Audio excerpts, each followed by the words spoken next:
ভারতের ভিসা সেবা অনির্দিষ্টকালের জন্য বন্ধ থাকায় ভয়াবহ সংকটে পড়েছেন চিকিৎসার জন্য অপেক্ষায় থাকা হাজার হাজার রোগী ও শিক্ষার্থীরা।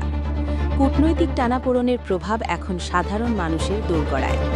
এটি কি দিল্লির কোনো সুদূরপ্রসারী রাজনৈতিক চাল, নাকি নিছক নিরাপত্তার অজুহাত? ভারতের উচ্চ আদালত ও সরকারি পর্যায়ে বারংবার আলোচনার পরেও ভিসা সেবা স্বাভাবিক হচ্ছে না।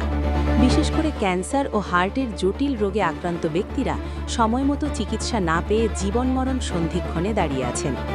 শুধু চিকিৎসা নয়, ব্যবসা ও পর্যটন খাতেও এর বড় প্রভাব পড়ছে। ভারতগামী যাত্রীর সংখ্যা কমে যাওয়ায় লোকসানে পড়েছে বাস ও বিমান সংস্থাগুলি। দিল্লির বাংলাদেশ হাইকমিশনে হামলা এবং পাল্টা প্রতিক্রিয়ায় ঢাকার কঠোর অবস্থানের ফলে দুই দেশের সম্পর্ক এখন এক স্পর্শকাতর অবস্থায়। সাধারণ মানুষের প্রশ্ন, রাজনৈতিক দ্বন্দ্বে কেন ভোগান্তিতে পড়বে সাধারণ জনগণ?